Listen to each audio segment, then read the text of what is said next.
Hello good evening my dear students. मैं आप सबका करता हूँ हमारे चैनल साइंस रीजन पे स्वागत। और मेरा नाम तो आप लोग जान ही गए होंगे, तो बताने की तो जरूरत है। तो आज इस वीडियो में हम हेटेरोट्रॉपिक न्यूट्रिशन को पूरी तरह खत्म करेंगे और जानेंगे कि कैसे आप, हम और हमारे जैसे और ह्यूमंस होते हैं, वो जब खाना खाते हैं तो उनके साथ कौन कौन सा डिफरेंट प्रोसेस होता है, वो कैसे उनके अंदर फूड जाता है, फिर उसे न्यूट्रिएंट में बदलता है, कौन कौन सा ऑर्गन, कौन कौन सा एंजाइम इसमें पार्ट लेता है और आगे ये सब प्रोसेस होता है। तो आज हम बहुत इंटरेस्टिंग वे में जानेंगे हेटेरोट्रॉपिक न्यूट्रिशन इन ह्यूमंस को और कंप्लीट करेंगे हमारा ये टॉपिक। और इस स्लाइड में ये पूरी डिटेल्स लिख के लाया हूं और मैं आपको इतने बेहतरीन तरीके से समझाऊंगा, मैंने खुद लिखा है कि आपको एक बार में समझ जाएगा हेटेरोट्रॉपिक न्यूट्रिशन। और आज के बाद जब आप सब खाना खाने बैठोगे तो आप सबको हेटेरोट्रॉपिक न्यूट्रिशन याद आएगा और आप इमेजिन करके खाओगे। अगर मैं एक रोटी का दाना खा रहा हूँ तो इसके साथ क्या क्या प्रोसेस होगा बड़ी में जाने के बाद। तो कल हम लोगों ने, अगर इसकी बात, तो कल हम लोगों ने हेटेरोट्रॉपिक न्यूट्रिशन एमोइबा और पैरामीशियम को खत्म किया कि कैसे वो लोग फूड को इंटेक करते हैं, फिर फूड को इंटेक करने के बाद वो लोग फूड को डाइजेस्ट करते हैं, फिर डाइजेस्ट होने के बाद जो न्यूट्रिएंट आता है उसको कैसे अब्सॉर्ब करते हैं, फिर कैसे वेस्ट मटेरियल रिलीज करते हैं। एमोइबा का हैंड मेसोपोडिया था, पैरामीशियम का हाथ सीलिया था, ये सब हम लोग पढ़ चुके हैं। तो इसको आज हम हेटेरोट्रॉपिक न्यूट्रिशन एनिमल्स में पढ़ के इस टॉपिक को हम लोग पूर्ण विराम लगा देंगे। आज हो सकती है मेरी आवाज थोड़ी सी आपको भारी लगे क्योंकि गर्दन मेरा क्या है, मुझे खांसी हो गया है, जिससे मेरा गर्दन थोड़ा भारी हो गया है, तो थोड़ी सी लाउड वॉइस निकल के आ रही है, फटी फटी सी। तो it may be you adjust, से तुम एडजस्ट कर ही सकते हो। तो इसी के साथ चलते शुरू करते हैं हमारा प्यारा topic heterotrophic nutrition in animals में, जिसमें हम पढ़ेंगे ह्यूमंस में। तो आइए करते हैं शुरू। तो इस टॉपिक को शुरू करने से पहले मैं आपको एक चीज बोलूंगा कि मैं हेटेरोट्रॉपिक न्यूट्रिशन एनिमल्स पढ़ाऊं, उससे पहले आप सब अपने दिमाग में इमेजिन करिए, सब इमेजिन करिए कि सब अपना फेवरेट फूड इमेजिन करिए। क्या करिए? फेवरेट फूड इमेजिन करिए। मैं लेट से अभी एप्पल इमेजिन कर रहा हूँ, ठीक? मैं क्या कर रहा हूँ? एप्पल। आप अपना फेवरेट फूड इमेजिन करिए और आ जाइए इस कहानी में मेरे साथ। तो मानिए यहाँ पे एप्पल, यहाँ पे क्या है?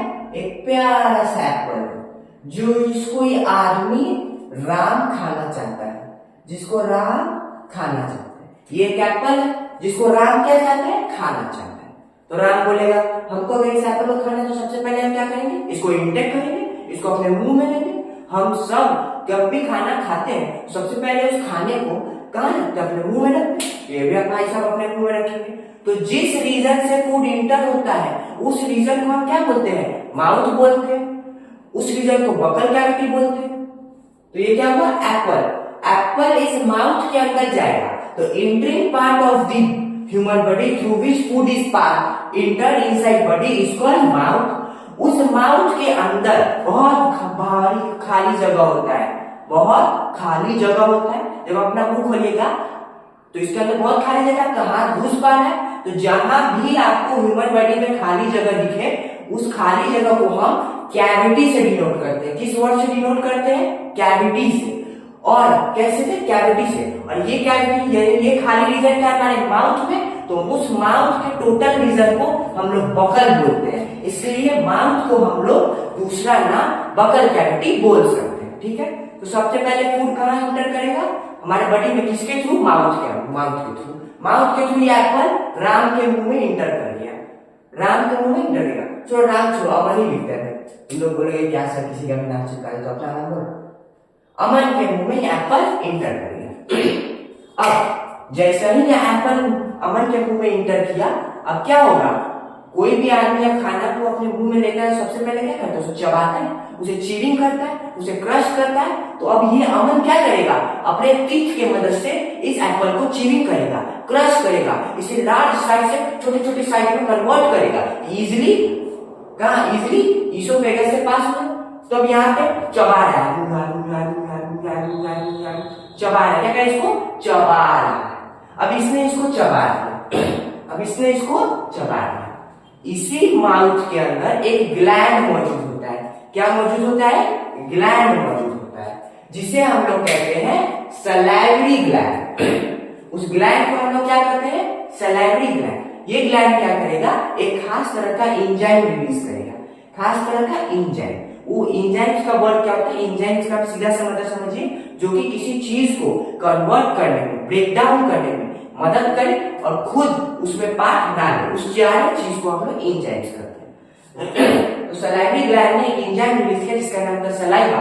सलाइवा वही है जो थूक होता है। आपने देखा होगा हमेशा आपके माउथ के अंदर एक लिक्विड टाइप स्ट्रक्चर प्रेजेंट रहता है, उसे आप क्या कहते हो? थूक करते हो, थूक करते हो। उसी थूक को हम लोग सलाइवा कहते हैं, जो कि सलाइवरी ग्लैंड रिलीज करते हैं। अब सलाइवरी ग्लैंड ने रिलीज किया, अब वो जो सलाइवा होगा वो इस एप्पल, यानी अमन जो एप्पल खा रहा था, जिसे उसने छोटे छोटे पार्ट में कन्वर्ट किया, उसके साथ रिएक्ट करेगा, उसके साथ रिएक्ट करेगा और उसे कॉम्प्लेक्स शुगर से सिंपल शुगर में कन्वर्ट कर देगा।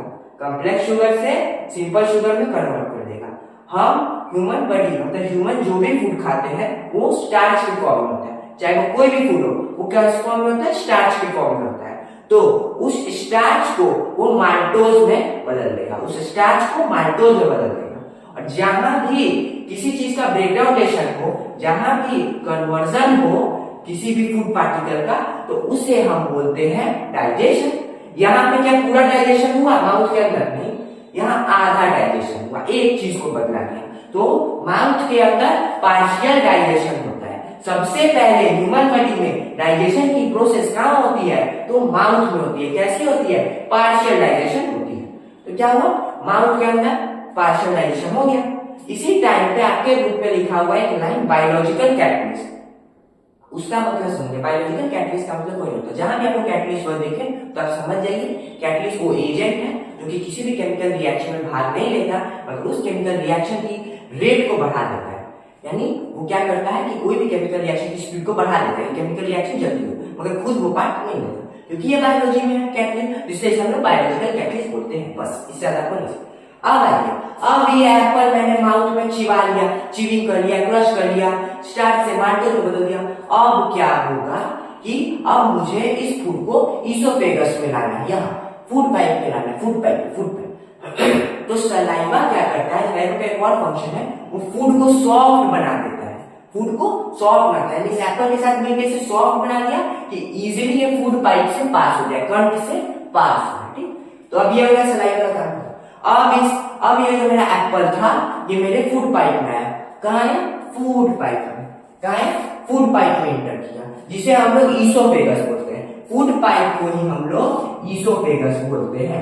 फूड पाइप को ही हम लोग ईसोफेगस बोलते हैं। अब ये एप्पल मेरे फूड पाइप में ईसोफेगस में है। अब ईसोफेगस में ये आया तो ईसोफेगस में क्या लंबा है सर? हाँ सर, अब एप्पल यहाँ पे है, ईसोफेगस इतना लंबा है, तो सर ये यहाँ से यहाँ तक स्टमक तक कैसे जाएगा? भाई मैंने जो एप्पल खाया वो कहाँ है? वो तो यहाँ पे, और ईसोफेगस इतना लंबा है और जाना इसे स्टमक में, तो सर जाएगा कैसे? तो ईसोफेगस यानी ईसोफेगस, ये जो ईसोफेगस है ये पूरा एक एलिमेंट्री कैनल का पार्ट है। ये जो ईसोफेगस आपको दिखाई दे रहा है ये एलिमेंट्री कैनल का पार्ट है।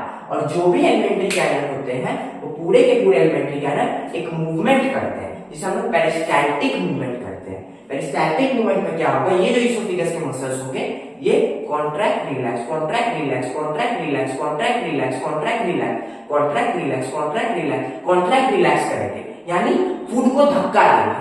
फूड को क्या करेंगे? धक्का देंगे। कॉन्ट्रैक्ट करेंगे, रिलैक्स करेंगे, कॉन्ट्रैक्ट करेंगे, रिलैक्स करेंगे। और यहाँ जो फूड पार्टिकल होगा इसको धीरे धीरे करते करते, धीरे धीरे पुश करते करते करते करते करते करते करते करते करते करते करते कहाँ ले जाएंगे? स्टमक पे ले जाएंगे।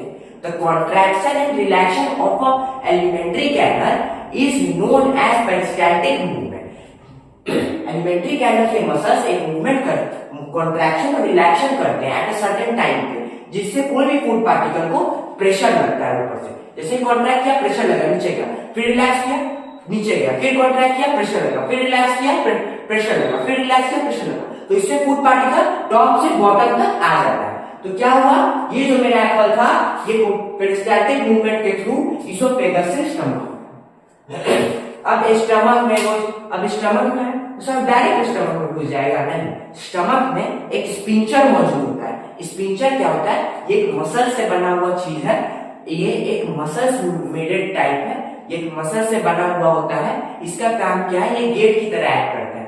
हर हर ऑर्गन पे स्पिंचर मौजूद होता है। हर ऑर्गन, कोई भी ऑर्गन होगा या ऑर्गन के बीच कनेक्शन होगा या मसल्स होगा, सब में ये स्पिंचर मौजूद होता है। जहां भी किसी चीज को इंटर करना होता है वहां ये स्पिंचर मौजूद होता है। ये मसल से मिलकर बनता है। इसका काम क्या है? ये गेट की तरह एक्ट करता है। कौन सी चीज किस ऑर्गन के अंदर कब जाएगी और कब बाहर जाएगी, ये यही डिसाइड करेगा। स्पिंचर ओपन होगा तो चीज अंदर जाएगी, स्पिंचर ओपन होगा तो चीज बाहर जाएगी, स्पिंचर बंद होगा तो ना कोई चीज अंदर जाएगी ना कोई चीज बाहर जाएगी। तो स्पिंचर हमारा गेट की तरह एक्ट करता है। तो यहाँ हमारा मौजूद है स्पिंचर। क्या मौजूद है? स्पिंचर। ठीक है। अब क्या हुआ? ये स्पिंचर ओपन हुआ और जो मेरे एप्पल दाना थे वो मेरे स्टमक में इंटर कर गए। ये जो एप्पल दाना थे ये अमन के स्टमक में घुस गए। अब स्टमक क्या होता है? स्टमक हमारा जे शेप का होता है, जिसे हम लोग पेट बोलते हैं। जिसे हम लोग क्या बोलते हैं? पेट बोलते हैं। आपने सुना आज पेट खराब हो गया, मम्मी आज स्कूल नहीं जाएंगे, सब बचपन में अपने पेट का बहाना बनाते हैं। तो वो पेट क्या है? ये स्टमक है। ये जे शेप का होता है। स्टमक क्या होता है? जे शेप का होता है और फूड इसी के अंदर जाता है। सबसे पहले जो फूड होता है वो इसके अंदर जाता है और इसके अंदर दोबारा डाइजेशन की प्रोसेस होगी। ठीक है। स्टमक। अब इस स्टमक के अंदर होते हैं एक भाई। एक स्टमक के अंदर एक पिताजी होते हैं जिनके 3 बेटे होते हैं। स्टमक के अंदर एक पिताजी होते हैं जिनके 3 बेटे होते हैं। पिताजी क्या होते हैं? पिताजी का नाम है गैस्ट्रिक ग्लैंड। पिताजी का नाम क्या है? Gastric gland. ये भी एक तरह का ग्लैंड है जो कि क्या रिलीज करेगा? एंजाइम रिलीज करेगा, जूस रिलीज करेगा। तो ये जो पिताजी है इनके 3 बेटे हैं। ठीक। अब वो अपने तीनों बेटों को खुला छोड़ देते हैं। जब भी कोई फूड पार्टिकल स्टमक के अंदर आता है, पिताजी यानी गैस्ट्रिक ग्लैंड 3 बेटों को फुल्ली छूट दे देते हैं। ठीक, कि जाओ खा लो। अब ये 3 बेटे कौन? पहला है HCl, hydrochloric acid, strongest acid, सबसे स्ट्रॉन्ग एसिड। दूसरा म्यूकस। म्यूकस क्या? म्यूकस एक मसल्स का आउटिंग कवरिंग मेम्ब्रेन प्रोटेक्शन है, जो कि क्या है? प्रोटेक्टर है इसका स्टमक। तीसरा होता है पेप्सिन, जो कि प्रोटीन को पेप्टाइड्स में तोड़ता है। अब आइए बारी बारी से तीनों के बारे में। जैसे ही कोई फूड पार्टिकल यहाँ इंटर किया, उसके अंदर बहुत सारे जर्म्स बैक्टीरिया होंगे। हम कोई भी फूड खाते हैं तो क्या वो प्योर होता है 100%? उसके अंदर कुछ ना कुछ बैक्टीरिया होता है, जर्म्स होते हैं। अगर वो जर्म्स और बैक्टीरिया फूड के साथ आगे डाइजेस्ट हो गए तो क्या होगा? वो भी हमारे बॉडी में फैल जाएंगे। न्यूट्रिएंट्स के साथ हो सकता है, बाकी ऑर्गन्स के साथ चल जाए, बॉडी में फैल जाए, बॉडी में डैमेज करे, डिजीज कर दे, वेरियस डिजीज हो सकता है उससे। तो क्या होगा? उन बैक्टीरिया को मरना होगा। तो HCl क्योंकि बहुत स्ट्रॉन्ग एसिड है, वो बोलता है हमसे ताकतवर कोई नहीं, वो क्या करेगा? सारे जर्म्स को जला देगा, मार देगा, खत्म कर देगा और फूड को प्यूरिफाई कर देगा और उसे एसिडिक मीडिया देगा। दूसरा इसका रोल है एसिडिक मीडिया देना। अगर HCl फूड का एसिडिक मीडिया नहीं देगा तो जो तीसरा इनका बेटा है बहुत लचरा है, जिसका नाम पेप्सिन है, जो बोलता है कि अगर फूड अगर एसिडिक नहीं हो तब नहीं खाएंगे। बोलता है अगर फूड एसिडिक नहीं है तब नहीं खाएंगे। पहले बेटा को बोलिए, पहले वो बोलता है ना पिताजी को कि अपने पहले बड़े बेटा को बोलिए HCl को कि उस फूड को एसिडिक बना दे। अगर वो एसिडिक नहीं बनाएगा तो हम फूड को खाएंगे नहीं। खाना इन से हम उस पर वर्क नहीं करेंगे, उसको कन्वर्ट नहीं करेंगे, हम उसको ब्रेकडाउन नहीं करेंगे।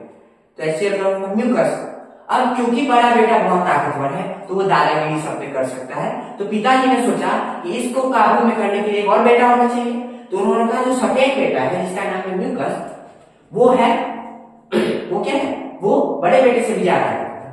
वो क्या करता है कि वो एक प्रोटेक्टिंग गार्ड की तरह इस स्टमक की रक्षा करता है। सिर्फ स्टमक ही नहीं, पूरी एलिमेंट्री कैनाल की रक्षा करता है।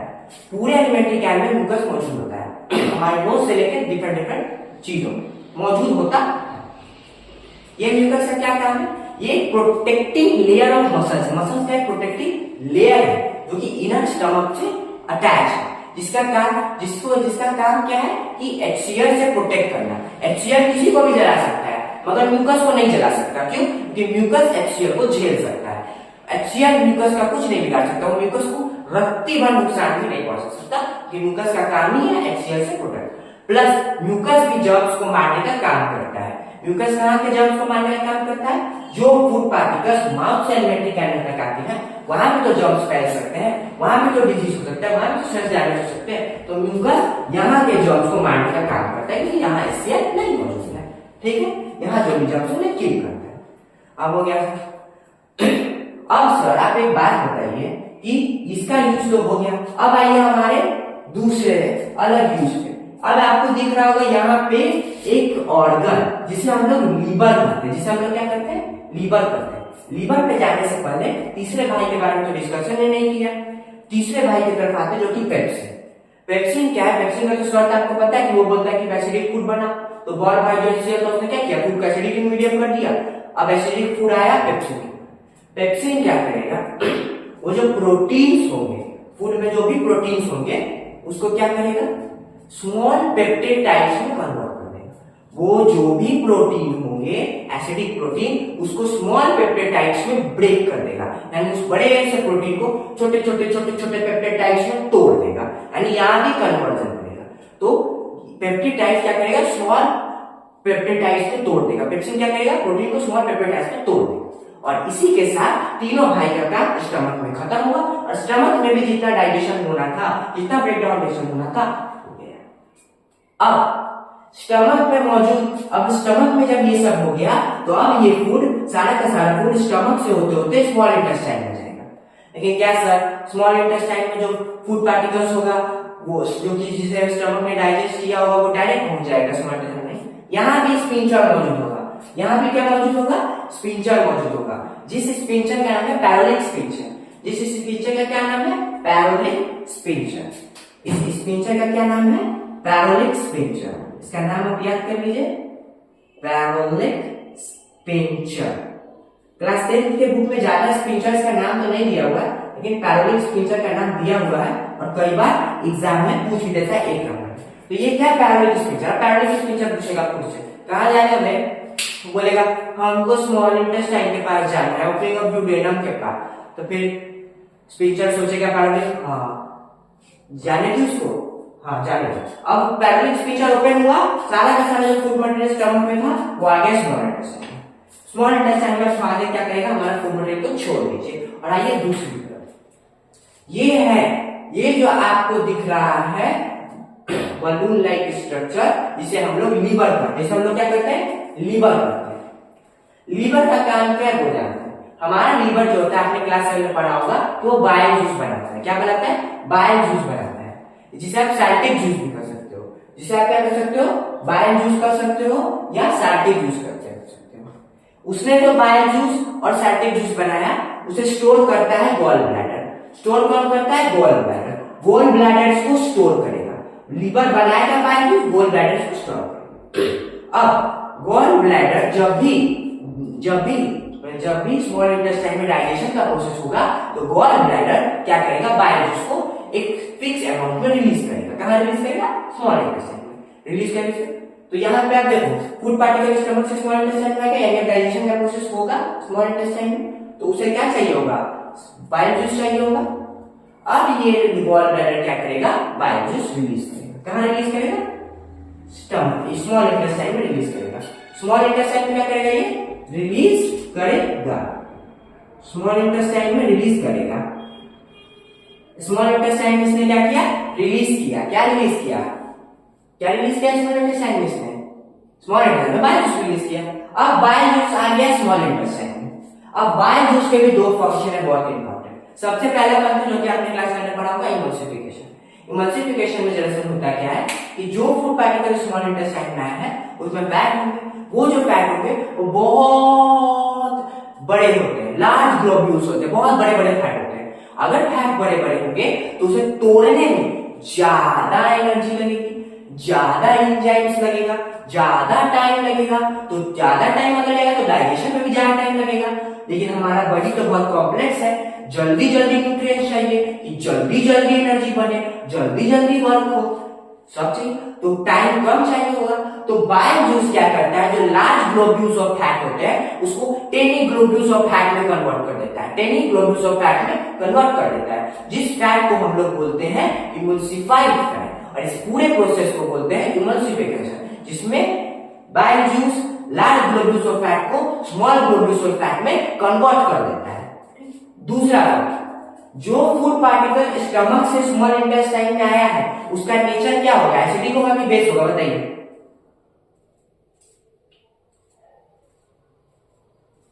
क्या सर, क्या बात कर रहे हो आप? सीधी सी बात है, जब यहाँ पे HCl ने HCl रिलीज किया, फूड पार्टिकल के कांटेक्ट में आया, वो एसिडिक मीडियम हो गया कि पेप्सिन वर्क कर सके, तो यहाँ स्टमक से जो फूड निकलेगा वो भी तो सर एसिडिक होगा।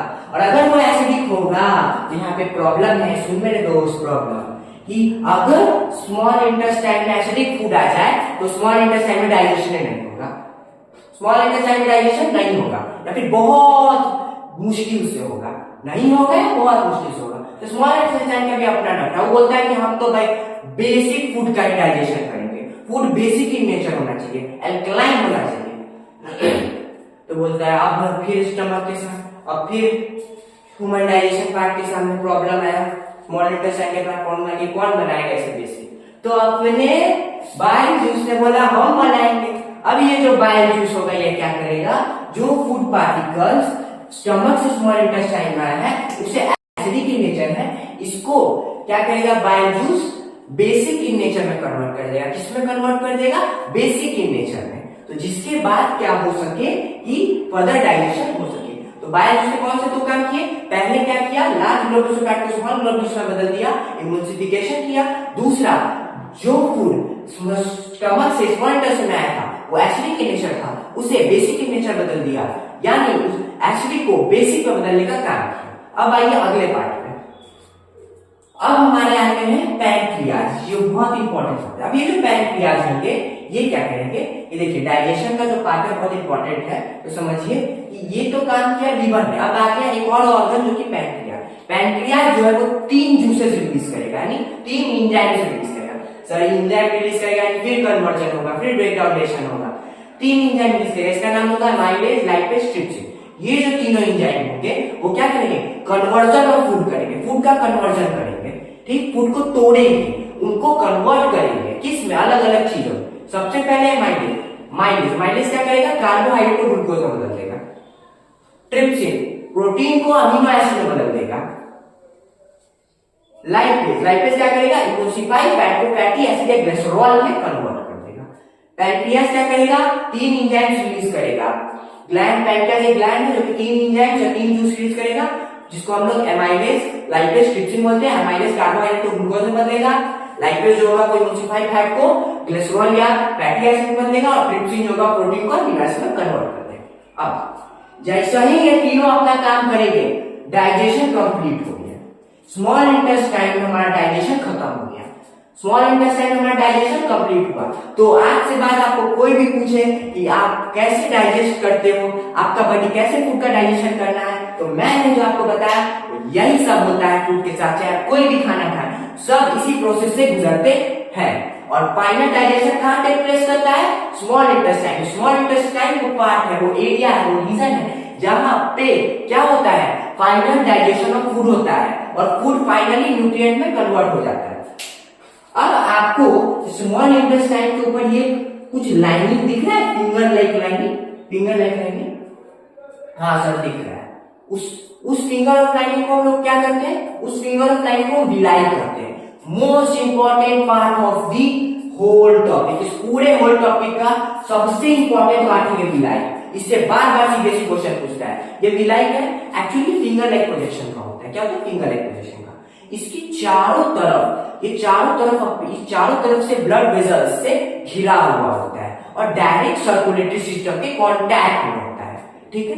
तो अब यहाँ पे आप जरा सोचो कि फूड यहाँ डाइजेस्ट हो गया, न्यूट्रिएंट में यहाँ बदल गया, लेकिन उस न्यूट्रिएंट को हमें कहाँ भेजना है, इस न्यूट्रिएंट को अगर हम स्टमक में रखें तो क्या एनर्जी प्रोड्यूस होता? नहीं सर, एनर्जी तो सेल में प्रोड्यूस होता है, सेलुलर रिस्पिरेशन के थ्रू, यानी न्यूट्रिएंट को भेजना होगा सेल्स के पास।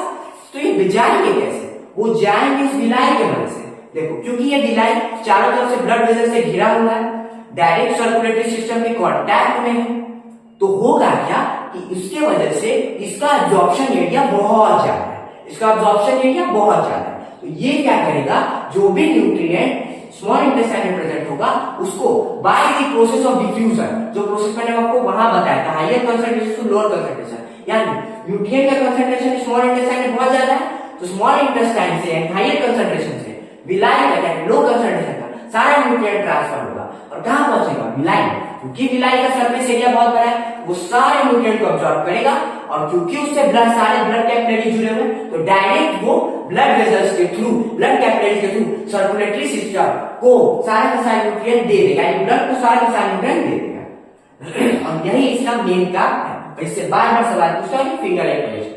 अब आइए, जो वेस्ट मटेरियल बच गया, जो वेस्ट मटेरियल बच गया वो आगे पास आउट होगा लार्ज इंटेस्टाइन में। कहां था, लार्ज इंटेस्टाइन, और लार्ज इंटेस्टाइन क्या करेगा, उसमें से एक्सेस वाटर को अब्सॉर्ब कर लेगा, एक्सेस वाटर को अब्सॉर्ब कर लेगा और तो और जो भी वेस्ट मटेरियल होगा उसको आगे पास आउट कर देगा। एक्सेस वाटर को अब्सॉर्ब कर लेगा और क्या करेगा, और पास ऑन करेगा। सर अभी एक्सेस वाटर को क्यों अब्सॉर्ब किया पूर्व से, अब देखो होता क्या है कि वो बॉडी में वाटर का मेंटेनेंस होता है, बॉडी को वाटर की जरूरत है, तो मान लो जो भी वेस्ट मटेरियल जनरेट हुआ उसमें भी तो वाटर होगा और उस वाटर का भी तो यूज होगा, उस वाटर का बॉडी को यूज हो सकता है, तो लार्ज इंटेस्टाइन क्या कहता है, एक्सेस वाटर को एब्सॉर्ब कर लेता है, एक्सेस वाटर को एब्सॉर्ब कर लेता है और उससे उस जो वेस्ट मटेरियल है, सॉलिड वेस्ट मटेरियल, उसको आगे पास ऑन कर लेता है, ठीक है, कि उस वाटर का बॉडी यूज कर सके। अब आगे ये जो सॉलिड वेस्ट मटेरियल ये आएगा रिक्टम में। रिक्टम क्या है, ये डक्ट है, रिक्टम एक डक्ट है जो कि वेस्ट मटेरियल को स्टोर करके रखता है, वेस्ट मटेरियल को स्टोर करता है, सारा का सारा जो सॉलिड वेस्ट मटेरियल होता है ह्यूमन डाइजेशन का वो रिक्टम में सेव होता है, रिक्टम में रखा जाता है, रिक्टम उसको रखता है और जब रिक्टम फुल होता है तो वो क्या करता है, रिक्टम से एनएस को पास करता है और anus is the spot region where waste material come out from the body, body से वेस्ट मटेरियल बाहर निकलता है। उसके बाद क्या होगा, एनएस अपने एलन स्पिंचर को ओपन करेगा, एनल स्पिंचर को ओपन करेगा, किस स्पिंचर को ओपन करेगा, एनल स्पिंचर को ओपन करेगा और एनल स्पिंचर यानी जो गेट है उसके थ्रू सारा का सारा वेस्ट मटेरियल बॉडी बाहर निकल जाएगा, जो कि आप बाथरूम जाते होंगे पूरे तो टॉयलेट तो आप देख ही लेते होंगे प्रोसेस, बाकी तो बताने की जरूरत है। तो यही सब होता है। अपेंडिक्स एक पार्ट है, हमें अपेंडिक्स के बारे में ज्यादा नहीं पढ़ना, अपेंडिक्स का ह्यूमन बॉडी में उतना कुछ यूज भी नहीं है, ठीक है।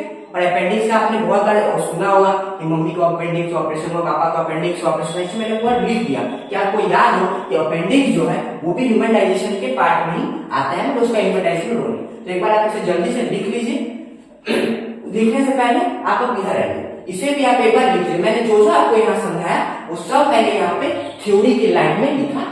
सबसे पहले आते हैं माउथ रीजन, सबसे पहले फूड हमारा कहाँ एंटर किया, जो एप्पल खाया वो सबसे पहले कहाँ एंटर किया, माउथ में, तो माउथ रीजन या बगल कैविटी कहिए, कैविटी मतलब खाली स्पेस। सबसे पहले टीथ ने क्या किया, mechanically break the food, mechanically food को ब्रेक किया, यानी उसे लार्ज साइज से स्मॉल साइज में बदला। दूसरा सलाइवरी ग्लैंड ने क्या रिलीज किया, सलाइवा, सब जानते हैं सलाइवा ने रिलीज कर दिया थूक, उस सलाइवा ने क्या किया, स्टार्च को माल्टोज में बदल दिया, या फिर आपके बुक में दिया हुआ है कॉम्प्लेक्स शुगर को सिंपल शुगर में बदल दिया, दोनों का बात सेम। अगला ईसोफेगस यानी फूड पाइप, जिसके थ्रू फूड पास होता है और स्टमक में पहुंचता है। It is a long narrow tube through which food is pass, ये एक लॉन्ग नैरो ट्यूब है जिसके थ्रू फूड पास होता है। ईसोफेगस जो भी पेरिस्टाल्टिक मूवमेंट, बिल्कुल ईसोफेगस होता है वो पेरिस्टाल्टिक मूवमेंट करता है, कॉन्ट्रैक्शन रिलैक्शन ऑफ मसल्स जिसके थ्रू फूड पे प्रेशर पड़ता है, फोर्स पड़ता है, वो धीरे धीरे नीचे जाता है, ठीक। आगे the contraction and relaxation of the muscles in the alimentary canal is known as the peristaltic movement. ये पेरिस्टाल्टिक मूवमेंट की डिफिनेशन है, the contraction and relaxation of the muscles का contraction relaxation in the alimentary canal is known as the peristaltic movement. It about 25 centimetre, ये जो है length में about 25 centimetre का है, इसकी जो लेंथ है यानी ईसोफेगस की जो लंबाई है हमारे बॉडी में यानी हमारे डाइजेशन में कितनी है, 25 सेंटीमीटर, यानी ये जो पूरा का पूरा ह्यूमन बॉडी है इसमें 25 सेंटीमीटर यानी 25 सेंटीमीटर का सिर्फ ये ईसोफेगस है, तो कितना लंबा है ईसोफेगस। तो आप इसे जल्दी से लिख लीजिए, फिर हम आगे बढ़ते हैं।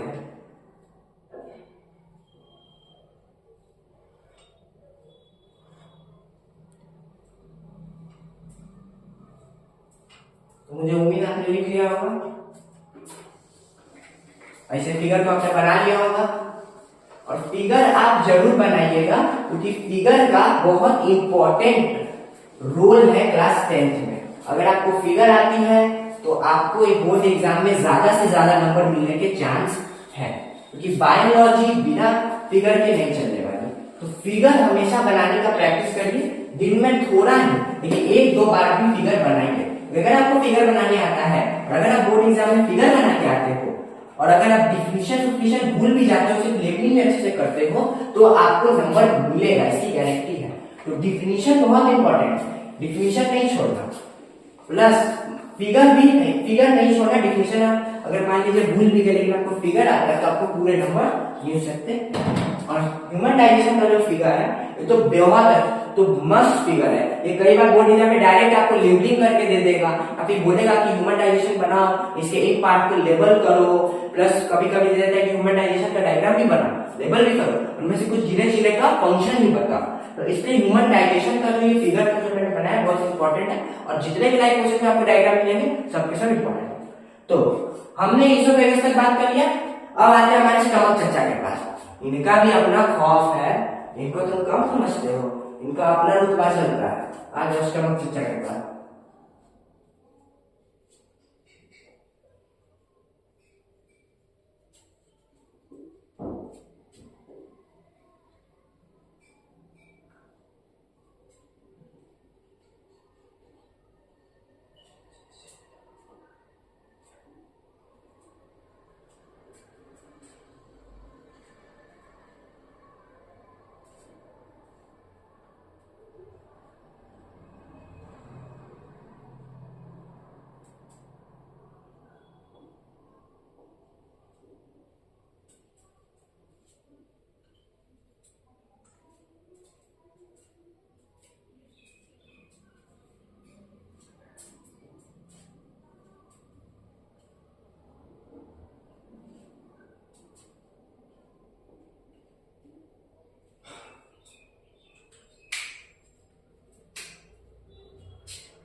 तो अब अगर हम बात करें तो सबसे पहले गैस्ट्रिक ग्लैंड, एक बार आप इसे लिख लीजिए फिर मैं आपको इसे एक्सप्लेन करता हूँ, जल्दी से लिख लीजिए। अब हम आते हैं इसको समझने पे कि बाकी पार्ट्स का क्या रोल है डाइजेशन के प्रोसेस में। तो आइए सबसे पहले स्टमक, हमने क्या देखा था, जो फूड था वो इसोफेगस के थ्रू होते हुए स्पिंचर ओपन होने के बाद कहाँ एंटर किया था, स्टमक में। तो ये स्टमक क्या है, it contains J shape, it is a J shape. Stomach जो जरा सा हमारा होता है वो जे शेप का होता है। अगर आप डायग्राम में देखें तो आपको बचेगा स्टमक जे शेप का होता है, ठीक है। दूसरा, it contain the gastric gland. Stomach जो होता है वो गैस्ट्रिक ग्लैंड को कंटेन करता है, उसी के अंदर गैस्ट्रिक ग्लैंड होती है, उसके अंदर गैस्ट्रिक ग्लैंड होती है, ठीक है सर, याद रखना। अब गैस्ट्रिक ग्लैंड के बारे में जानते हैं। मैंने आपको बताया था गैस्ट्रिक ग्लैंड एक तरह का ग्लैंड है जो कि क्या रिलीज करता है, जूसेस रिलीज करता है जो कि डाइजेशन में मदद करती है। तो आइए जानते हैं, इट रिलीजेस द 3 जूसेस, ये 3 जूसेस को रिलीज करता है। पहला HCl, हाइड्रोक्लोरिक एसिड। HCl क्या है, हाइड्रोक्लोरिक एसिड, जो कि क्या है, स्ट्रॉन्गेस्ट एसिड है, स्ट्रॉन्गेस्ट एसिड है, स्ट्रॉन्गेस्ट एसिड है, स्ट्रॉन्गेस्ट एसिड है, क्या है हमारा, स्ट्रॉन्गेस्ट एसिड है। HCl हमारा स्ट्रॉन्गेस्ट एसिड है, ठीक। इट, इसके 2 फंक्शन, इसने क्या, गैस्ट्रिक ग्लैंड ने क्या रिलीज किया, 3 जूसेस, उससे पहला HCl। अब देखिए HCl क्या करता है, it kills all the germs that inside the food. ये फूड के अंदर जितने भी जर्म्स रहते हैं सबको मार देता है, क्यों, क्योंकि ये बहुत स्ट्रॉन्ग एसिड होता है। दूसरा, it also provide acidic medium to the food. ये फूड को एसिडिक मीडियम भी प्रोवाइड करता है, जिसके बाद पेप्सिन वर्क कर पाता है। अगर ये एसिडिक मीडियम नहीं प्रोवाइड करेगा तो पेप्सिन वर्क नहीं कर पाएगा। ये इसके 2 फंक्शंस हैं, इन्हें पूरी तरह से याद कर लीजिए। अब आइए म्यूकस पे, दूसरा पार्ट पे। It protect the stomach and alimentary canal through HCl। Mucus का सबसे पर्पस वाला वर्क क्या है, सबसे पहला वर्क क्या है उसका, कि ये प्रोटेक्ट करता है स्टमक और पूरे एलिमेंट्री कैनल को। एलिमेंट्री कैनल में आपको क्या कहता है कि आपके माउथ, आपके नोज सबसे होते हुए एलिमेंट्री कैनल जुड़ता है। एलिमेंट्री कैनल एक पाइप है जो कि पूरे के पूरे बॉडी में, ह्यूमन बॉडी में फैला हुआ है, माउथ रीजन से लेके, नोज से लेके, स्टमक से लेके सब में फैला हुआ, ठीक। तो ये सब से उसको बचाता है, किसको बचाता है, HCl से बचाता है हमारा म्यूकस। दूसरा था, it also kill the germs of bacteria. मैंने आपको क्या बताया कि जिस पार्ट पे HCl नहीं मौजूद है वहां भी तो जर्म्स जा सकता है फूड के थ्रू। जैसे हमारा इसोफेगस हो गया, तो वहां पे कौन होगा प्रोटेक्ट करने के लिए हमारे इसोफेगस को, हमारे बॉडी ऑर्गन्स को, हमारे सेल्स को जर्म बैक्टीरिया से, तो वहां पे म्यूकस होगा। म्यूकस क्या करेगा, उन्हें मार देगा। तो ये म्यूकस के 2 सबसे मेन और इनिशियल वर्क है जो कि म्यूकस करता है। तीसरे आते हैं पेप्सिन। पेप्सिन क्या करता है, it convert the large number of protein to small tubes. जैसे फूड को HCl ने एसिडिक इन नेचर बनाया, अब पेप्सिन वर्क करेगा। पेप्सिन क्या करेगा, जो लार्ज नंबर ऑफ प्रोटीन्स होंगे स्टमक में, जो लार्ज नंबर ऑफ प्रोटीन्स होंगे उसे स्मॉल पेप्टिडाइड्स में तोड़ देगा, छोटे छोटे पेप्टिडाइड्स में ब्रेक कर देगा। दूसरा, इट पार्शियली डाइजेस्ट फूड। अब मैंने आपको क्या बताया, जहां भी ब्रेक डाउन ऑफ फूड हो, जहां भी फूड किसी चीज में कन्वर्ट हो, जो उसे कन्वर्ट कर रहा हो, उस पूरे प्रक्रिया को हम डाइजेशन बोलेंगे। कंप्लीट नहीं बोलेंगे लेकिन आधा डाइजेशन जरूर बोलेंगे। तो पेप्सिन क्या कर रहा है, लार्ज नंबर ऑफ प्रोटीन को कन्वर्ट कर रहा है स्मॉल नंबर ऑफ पेप्टिडाइड्स में, इसलिए हम बोलेंगे ये पार्शियली डाइजेशन कर रहा है। यहाँ पे स्टमक में हम जान लिए, स्टमक का काम खत्म हो गया। अब आइए अगले पार्ट पे, लीवर। लीवर क्या होता है, it produce the bile juice. हमने सबने अभी पढ़ा था फिगर में कि लीवर जो होता है वो बाइल जूस प्रोड्यूस करता है। हाँ ठीक है, लीवर बाइल जूस प्रोड्यूस करता है। Gall bladder store bile juice, और गॉल ब्लैडर होता है बाइल जूस को स्टोर करता है। लीवर प्रोड्यूस करता है, गॉल ब्लैडर स्टोर करता है। Function of bile juice. अब बाइल जूस के फंक्शन हो जाते हैं। बाइल जूस के 2 फंक्शन है। पहला, इमल्सिफिकेशन ऑफ फैट। फैट का इमल्सिफिकेशन यानी लार्ज नंबर ऑफ ग्लोब्यूल्स को स्मॉल नंबर ऑफ ग्लोब्यूल्स में कन्वर्ट करना, उसे हम लोग इमल्सिफिकेशन करते हैं इस पूरे प्रोसेस को। दूसरा, convert acidic food into basic food. क्या करता है बाइल जूस का दूसरा फंक्शन क्या है कि जो फूड एसिडिक होता है, जो फूड एसिडिक होता है, जब स्टमक से फूड स्मॉल इंटेस्टाइन में एंटर करता है तो एसिडिक इन नेचर होता है। तो जो फूड एसिडिक होता है उसे ये बेसिक फूड कर देता है, यानी एल्कलाइट कर देता है। क्या कर देता है, एल्कलाइट कर देता है, उसे एल्कलाइट कर देता है, यानी उस एसिडिक फूड को बेसिक फूड में कन्वर्ट कर देता है कि स्मॉल इंटेस्टाइन में डाइजेशन का प्रोसेस हो सके। अब आते हैं हमारे अगले मोस्ट इंपॉर्टेंट ऑर्गन पे, जिसका नाम है पैनक्रियाज। इसे आप ड्यूअल ग्लैंड भी बोल सकते हो। जब मैं आपको कंट्रोल कोऑर्डिनेशन कराऊंगा तो मैं बताऊंगा इसे मैं ड्यूअल ग्लैंड क्यों बोल रहा हूं। अभी उसका कोई फायदा नहीं, तो अभी सीधा पैनक्रियाज का एक मेजर फंक्शन जानते हैं। It releases 3 juices. पैनक्रियाज के गैस्ट्रिक ग्लैंड की तरह 3 जूसेस रिलीज करेगा। कहां रिलीज करेगा, स्मॉल इंटेस्टाइन में रिलीज करेगा। क्यों रिलीज करेगा, डाइजेशन की प्रोसेस कंप्लीट हो सके इसलिए। उन 3 जूसेस के बारे में जानते हैं। सबसे पहला है माइलेज। माइलेज क्या करेगा, कन्वर्ट कार्बोहाइड्रेट टू ग्लूकोज, जितने भी कार्बोहाइड्रेट उस फूड में मौजूद होंगे उसको ग्लूकोज में बदल देगा। यानी अब यहाँ पे फूड न्यूट्रिएंट में कन्वर्ट हो रहा है। कार्बोहाइड्रेट हमारा क्या था, रॉ मटेरियल था, जिसे किसमें कन्वर्ट कर दिया गया, ग्लूकोज, जो कि न्यूट्रिएंट है। दूसरा lipase, convert emulsified fat into amino acid या ग्लिसरॉल। जो भी इमल्सिफाइड फैट था, यानी इमल्सिफिकेशन होने के बाद जो भी फैट बचा था उस फूड में, वो क्या था, इमल्सिफाइड फैट था। उस इमल्सिफाइड फैट को अमीनो एसिड या ग्लिसरॉल में कन्वर्ट कर देगा हमारा लाइपेज। तीसरा ट्रिप्सिन। ट्रिप्सिन क्या करेगा, convert protein into amino acid. जो भी प्रोटीन होगा उस फूड में उसको किसमें बदल देगा, अमीनो एसिड में बदल देगा। जितना भी प्रोटीन होगा उसको किसमें बदल देगा, अमीनो एसिड में बदल देगा। अब आते हैं यहाँ पे हमारा पैनक्रियाज का काम खत्म हुआ, और जैसे ही ये तीन जूसों ने अपना काम कंप्लीट किया, कंप्लीट डाइजेशन हो गया। कंप्लीट डाइजेशन हो गया, तो कंप्लीट डाइजेशन कहाँ होगा, कंप्लीट डाइजेशन होगा स्मॉल इंटेस्टाइन में। स्मॉल इंटेस्टाइन में हमारा कंप्लीट डाइजेशन होता है, दैट इज आपके स्मॉल इंटेस्टाइन में। ईट अबाउट 6.5 मीटर। देखिए जो स्मॉल इंटेस्टाइन होता है वो सिर्फ नाम का छोटा होता है। आपको नाम से क्या लग रहा है, स्मॉल इंटेस्टाइन और लार्ज इंटेस्टाइन, ये दो नाम से आपको क्या लग रहा है, सर जो स्मॉल इंटेस्टाइन वो छोटा होगा, लार्ज इंटेस्टाइन बड़ा होगा। ना ना ना ना ना, नाम पे मत जाना, दुनिया बहुत झूठी है। ये जो स्मॉल इंटेस्टाइन है सिर्फ नाम का छोटा है, काम बड़े बड़े, एरिया बड़ा बड़ा, रीजन ऑक्यूपाई बड़ा बड़ा। ये 6.5 मीटर का होता है स्मॉल इंटेस्टाइन। जरा सोच के देखो कि तुम्हारा इत्तू सा रीजन है, ये तुम्हारा इत्तू सा रीजन है, इस इत्तू से रीजन में ये 6.5 मीटर का स्मॉल इंटेस्टाइन क्वाइल्ड होके पड़ा हुआ है। अगर मैं स्मॉल इंटेस्टाइन को खोल दूं ना तो तुम्हारे हाइट से भी ज्यादा होगा, लेकिन वो क्योंकि क्वाइल्ड शेप में है, उसे मोड़ तोड़ के घुसा पिसा के एक दूसरे में रखा गया है कि वो ज्यादा कम से कम एरिया को ऑक्यूपाई करे।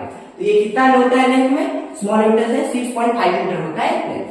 दूसरा, the complete digestion took place here. कभी भी याद रखना, कोई भी आपसे तुमसे पूछे कि बताओ कंप्लीट डाइजेशन कहाँ होता है, तो तुम उसको बोलना कि कंप्लीट डाइजेशन स्मॉल इंटेस्टाइन में होता है। स्मॉल इंटेस्टाइन वो जगह पे है जहां पे फूड फाइनली आके डाइजेस्ट होता है, न्यूट्रिएंट में कन्वर्ट होता है। तो यहाँ पे स्मॉल इंटेस्टाइन का खत्म हुआ। अब जल्दी से आगे से लिख लीजिए, फिर 2-3 पार्ट बच गया, उसको भी हम एक्सप्लेन कर दे, उसके बाद हेटेरोटॉपिक इन ह्यूमंस हमारा खत्म हो जाएगा। लिख लीजिए।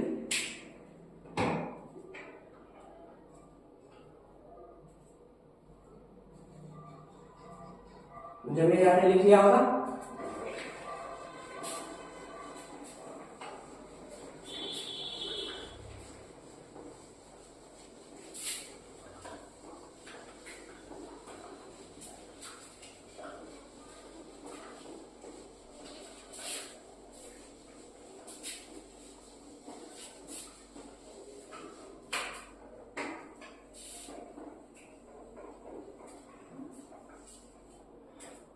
अब आते हैं हमारे अगले मेजर पार्ट पे, जिसका नाम है बिलाई द बॉस।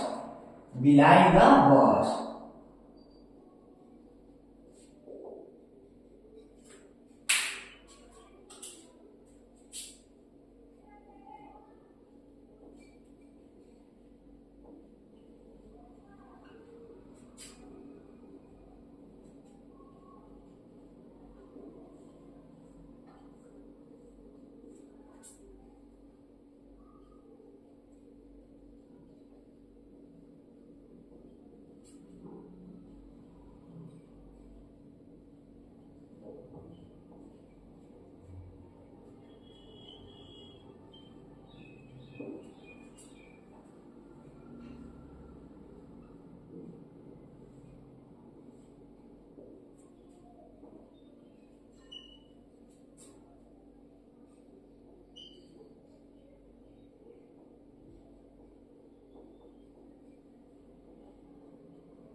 तो अब अगर हम बात करें हमारे दो मेजर पॉइंट के बारे में, पार्ट के बारे में जो छूट गया था, तो सबसे पहला नाम आता है विलाई का। विलाई क्या है एक्चुअली में? विलाई हमारा एक्चुअली में क्या है? It is a finger like projection. Villi जो होता है फिंगर लाइक प्रोजेक्शन होता है, उंगली की तरह होता है। क्या? उंगली की तरह। It increase the absorption area. हम सबको पता है विलाई जो होता है वो स्मॉल इंटेस्टाइन के इनर पार्ट पे होता है, इनर लाइनिंग में होता है। उसका काम क्या है? जो भी फूड अब्सॉर्ब है, जो भी न्यूट्रिएंट्स है, उसको अब्सॉर्ब करना। तो ये क्या करता है? It increase the absorption area. Absorption area को बढ़ा देता है। क्यों सर? ये अब्जॉर्प्शन एरिया को कैसे बढ़ा देता है? ये इसलिए अब्जॉर्प्शन एरिया को बढ़ा देता है because it contain large extend network of blood capillaries. ये जो है वो large number of blood capillaries को पकड़ा हुआ है, large network of blood capillary से घिरा हुआ है। इसके वजह से इसका ये एब्जॉर्प्शन एरिया बढ़ जाता है और ये फूड को डायरेक्ट स्मॉल इंटेस्टाइन से अब्सॉर्ब कर लेता है bye the process of diffusion और डायरेक्ट सर्कुलेटरी सिस्टम को दे देता है। यहाँ पे क्या लिखा? It give the digested nutrients into circulatory system. ये डाइजेस्टेड न्यूट्रिएंट को डायरेक्ट सर्कुलेटरी सिस्टम में दे देता है। मान लो यहाँ पे ग्लूकोज बना, ये ग्लूकोज जो हमारा है ये कहाँ मौजूद है? ये ग्लूकोज हमारा मौजूद है यहाँ पे स्मॉल इंटेस्टाइन। स्मॉल इंटेस्टाइन से डिफ्यूजन का प्रोसेस होगा। विलाई के पास ग्लूकोज का अमाउंट कम है या है नहीं, तो क्या होगा? हाइयर कंसंट्रेशन से लोअर कंसंट्रेशन की तरफ ग्लूकोज मूव करेगा और ग्लूकोज कहाँ पहुंचेगा? विलाई में। विलाई जो है वो डायरेक्ट सर्कुलेटरी सिस्टम से कनेक्टेड है, तो विलाई डायरेक्ट क्या करेगा? उस ग्लूकोज को सर्कुलेटरी सिस्टम में पहुंचा देगा और इस तरह कोई भी न्यूट्रिएंट ब्लड में पहुंचता है और उस ब्लड से उसका आगे काम होता है। ठीक है, तो विलाई में मालूम। अब आते हैं लार्ज इंटेस्टाइन। अब बोला था ना नाम पे मत जाना, इसका नाम क्या है? Large intestine. तो इसका काम भी लार्ज होना चाहिए सर, लेकिन इसका काम कुछ लार्ज नहीं है। इसका काम जो है कुछ लार्ज नहीं है। लार्ज इंटेस्टाइन जो है वो एक्चुअली में स्मॉल इंटेस्टाइन से छोटा होता है। ये क्या होता है? It about 1.5 metre in length. ये जो होता है लेंथ में मात्र 1.5 मीटर होता है और ये जो स्मॉल इंटेस्टाइन है ये 6.5 मीटर इन लेंथ होता है। दूसरा, स्मॉल इंटेस्टाइन का मेन रोल समझिए। It absorb the excess water from the waste material. ये क्या करता है? वेस्ट मटेरियल में से जितना भी एक्सेस वाटर होता है उसको अब्सॉर्ब कर लेता है। जितना भी एक्सेस वाटर होता है वेस्ट मटेरियल में उसको लार्ज इंटेस्टाइन अब्सॉर्ब कर लेता है और वेस्ट मटेरियल को आगे पास ऑन कर देता है ड्रिफ्टर की तरह। और इसी के साथ हेटेरोटॉपिक न्यूट्रिशन का हमारा पूरा का पूरा टॉपिक खत्म होता है और हमने हेटेरोटॉपिक न्यूट्रिशन को पूरी तरह से पढ़ लिया है ह्यूमंस। और इसी के साथ हमने इस टॉपिक को बेहतरीन तरीके से किया। खत्म करने से मैं आपको 3 इंपॉर्टेंट बात बता दूं जिसके बारे में जानना जरूरी है, जो एनसीईआरटी में दिया हुआ। सबसे पहला, आप एनसीईआरटी के बुक में क्वेश्चन दिया हुआ साफ साफ कि हार्बीवोरस और कार्निवोरस होते हैं। कार्निवोरस जो होते हैं वो ज्यादा फूड खाते हैं, ज्यादा न्यूट्रिएंट, ज्यादा फूड खाते हैं। क्या खाते हैं? ज्यादा फूड खाते हैं। उनके फूड में न्यूट्रिएंट भी ज्यादा होता है। क्या होता है? न्यूट्रिएंट भी ज्यादा होता है। तब भी उनका स्मॉल इंटेस्टाइन जो है वो हर्बीवोरस के स्मॉल इंटेस्टाइन से छोटा होता है। ऐसा क्यों? ऐसा इसीलिए छोटा होता है कि हर्बीवोरस एनिमल्स जितने भी होते हैं, यानी गोट हो गए, काऊ हो गए, बफेलो, ये सब क्या खाते? ग्रास खाते, घास खाते। और घास में एक तरह का क्या होता है? एक तरह की चीज प्रेजेंट होती है जिसे हम लोग सेल्यूलोज कहते हैं। एक तरह का क्या चीज मौजूद होता है? सेल्यूलोज, एक तरह का मटेरियल मौजूद है जिसे हम लोग सेल्यूलोज कहते हैं। वो जो सेल्यूलोज होता है उसको बचाने के लिए ज्यादा बड़ा डाइजेस्टिव सिस्टम चाहिए, यानी ज्यादा बड़ा स्मॉल इंटेस्टाइन चाहिए। इसी वजह से, सिर्फ सेल्यूलोज की वजह से क्या होता है कि जो हर्बीवोरस होते हैं उनका स्मॉल इंटेस्टाइन बड़ा होता है एज कंपेयर टू कार्निवोरस। दूसरा, ह्यूमंस जब अपना फूड स्टोर करते हैं तो वो किस फॉर्म में करते हैं? ह्यूमंस अपना फूड स्टोर करते हैं ग्लाइकोजन के फॉर्म में, और प्लांट जो अपना फूड स्टोर करते हैं वो स्टार्च के फॉर्म में करते हैं। अब भाई हम मान लो कोई फूड खाएं तो क्या 100% फूड का न्यूट्रिएंट का जरूरत पड़ जाएगा मेरे बॉडी में? नहीं, कुछ न्यूट्रिएंट सेव भी होंगे, जैसे फैट हर किसी के बॉडी में सेव होता है, तो वो किस फॉर्म में सेव होता है? वो सेव होता है ग्लाइकोजन के फॉर्म में। और प्लांट भी जब न्यूट्रिएंट को सेव करता है, अपने फूड को सेव करता है, तो उसे स्टार्च के फॉर्म में सेव करता है। ह्यूमंस ग्लाइकोजन, प्लांट स्टार्च के फॉर्म में। तो इसी के साथ मैंने आपको पूरा हेटेरोट्रॉपिक न्यूट्रिशन का टॉपिक पढ़ा दिया, और आज मैं लिंक के डिस्क्रिप्शन में दोनों टॉपिक के क्वेश्चंस डाल दूंगा, हेटेरोट्रॉपिक न्यूट्रिशन इन ह्यूमंस और हेटेरोट्रॉपिक न्यूट्रिशन इन प्लांट, और पूरे क्वेश्चन को डाल दूंगा जो प्रीवियस ईयर लगातार पूछे गए हैं। और मुझे उम्मीद है कि मैंने अच्छे से आपको इस टॉपिक को पढ़ा दिया, और हमारा अगला जो वीडियो होगा उसमें हम रेस्पिरेशन के बारे में बात करेंगे। तो हो सके अगर आपको इस वीडियो में कुछ भी खराब लगा तो बेझिझक कमेंट करिए कि मैं अगली बार और सुधार करके आऊं और इंप्रूव करके आऊं, आपको और अच्छे से पढ़ाऊं। और हो सके तो इस चैनल को लाइक कर दीजिए, सब्सक्राइब कर दीजिए, और जितने से ज्यादा लोग तक हो सके इसको शेयर कर दीजिए कि मैं ज्यादा से ज्यादा लोगों की मदद कर सकूं, उन्हें भी साइंस से प्यार करा सकूं, उनका भी कॉन्सेप्ट क्लियर करा सकूं, और उन्हें भी मेरे बारे में बता सकूं। तो तब तक के लिए टाटा बाय बाय, मिलते हैं नेक्स्ट वीडियो।